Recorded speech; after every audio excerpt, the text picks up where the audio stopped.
Welcome to the TFO podcast, where guests get to give their thoughts, feelings, and opinions on a variety of subjects. This podcast is hosted by your very own Stacy Cook, and as always, sponsored by Fool's Guide Life Coaching. Follow me on all social media platforms. So give it up for our guest today. Yeah.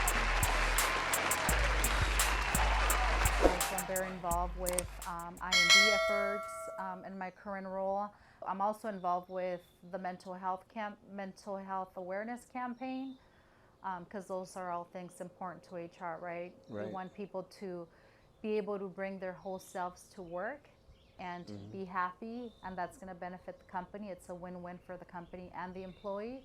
Same thing with mental health. If you have the right mental state, you're going to be happy, or you're going to be well to come in, perform your job, and achieve your goals while you help the company achieve their goals. Right. When you talked about HR being about people, right, and so is inclusion and diversity about people, and so is mental health about people. So it's really a really good fit for you. I think humans are the most valuable asset of a company. Yeah.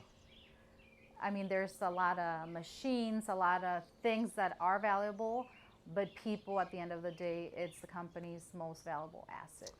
Tell me about the differences between LA and Iowa. First of all, weather, because we moved here in March and there was still snow on the ground. As soon as I get out of the car, I fell. So I was Really? already mad coming to Iowa, first day moving to Iowa, get out of the car, and I fell in the snow. Yeah. I hate this. I don't want to be here. I'm sure, right? That was the mentality. Just things to do, right? In LA, you have everything within a 10-mile radius. You know, you can drive to the mall and you're there in 3-4 minutes. Grocery stores, fast food restaurants, Muscatine. We just had a Walmart and Menards back then. Like, you know, we didn't have a lot. Right. So that was a big change.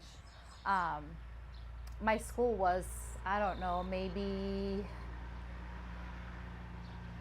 60% Latinos, 20% Asian, and the rest Caucasian. Right. So there was a lot more diversity than here. When we moved here in '98, the population was not 20% like it is now. Right. In '98, it was.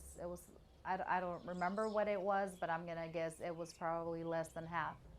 Was it easy to make friends? I mean, when you think about the Midwest is a place where people seem to be able to, it's kind of a very family-oriented place. So was it easy for you to get along? Or?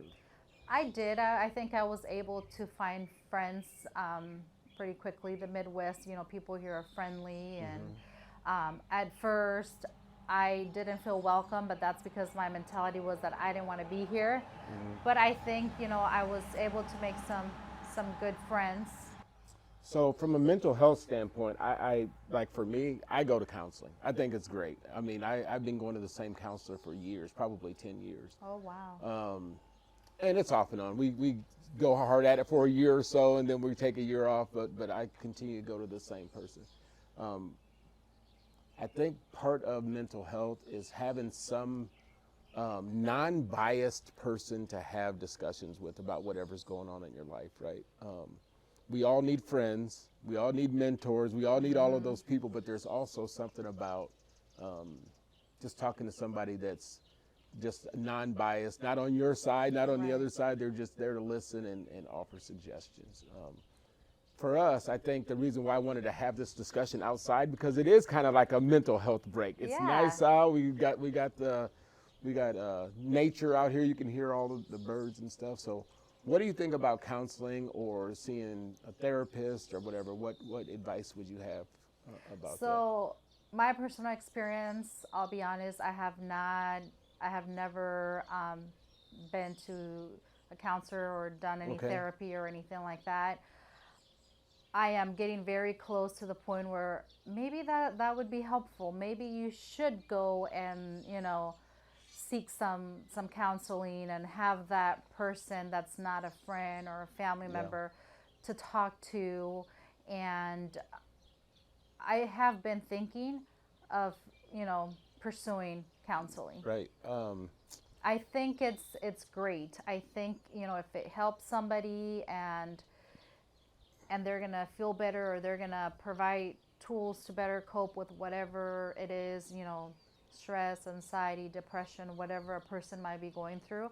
I think it's a great resource, and I think people really should take advantage of that. We Well, gotta break the stigma, right? we I think do, there's right? some stigma Yep. associated with mental health, and maybe 10 years ago we were not as open as we are now. I think we're evolving. We're being more open-minded. We're willing to share that sometimes we are not okay, and it's fine. Right. It's okay to not be okay. Yeah.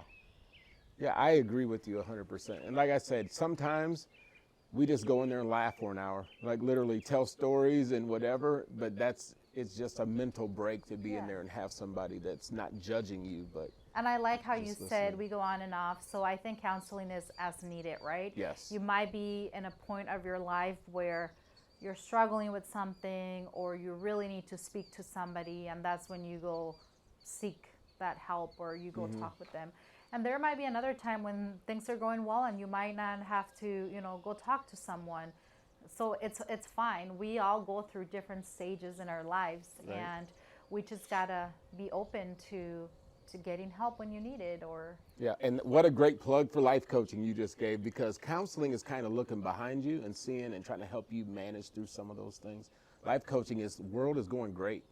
So now what's next? And those people help you with the what's next and what's my new goals. You're going to finish school here shortly. What's next? I think that's the question. Yeah. And is it just, I'm done with school, I'm in my job, and I'm just going to cruise through life? Or are you really thinking about what's next for me? Is it this role? Is it something different? Is it, those are the thoughts, and life coaches help you kind of work through those things. So I should Little consider life different. coaching too. maybe. I mean, I know a guy that might You be know able a to guy. help you with Yeah, that. I think we all have goals, and we all, do things because we want to, keep accomplishing other goals. Yeah. And I could tell you right now, once I graduate, I'm done. But you never know. Maybe You I never will know. want to pursue my MBA. We That's will right. see. And it might not even be school. It just might be what's next, right? Yeah. So we talked about the inclusion and diversity. We talked about mental health. Maybe it's pursuing something like that. Yeah. Maybe a little bit more than you do now. I mean, I'm not saying you need to take that on as a job, but maybe it's looking a little bit deeper into some of those Yeah, things. for sure. Yeah.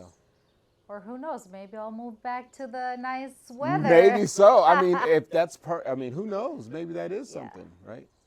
With the way remote work happens now, you probably could, Yeah. in some respects, and get the best of both. For sure. Yeah. What are you teaching your kids, right? So you've got kids. I think the oldest one is graduating. Yep, he graduated Right. last May. Okay. He'll be 19 in July.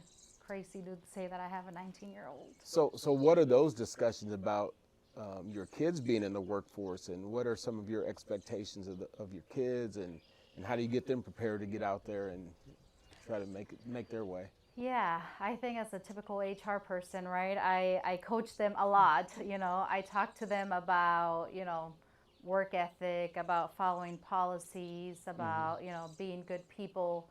The suicide rate amongst these kids, how social media is really affecting the kids. Those discussions are really important for somebody that's 16 or even 19 like your son.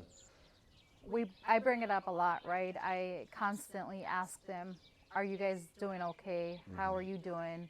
I talk about counseling and offer that option all the time. We did have somebody in the community who committed suicide when she was 16, and her parents go and they speak at the high school. Oh, and, wow. Both Yeah. of my kids came home one day and they said, we heard the story of, somebody who committed suicide, and we bought the bracelets. So I just talk a lot about how things out there are not good. Yeah. There's a lot of bullying. There's a lot, a lot of pressure within society that you have to fit in, or you have to, do certain things. On top of that, you have social media, right? Yeah. which social media, it's just us showing the good and pretty side of our lives. And sometimes we think that when we go through difficult times, that we think that we are the only ones. Right. Yeah. But that's not the case. My conversations with my kids are that, I'm here for them. Whatever it is, they can come talk to me. Right. Life has its stages. We could have, a good moment, a bad moment, but it's okay. We just have to learn how to overcome and manage the bad moments. Right.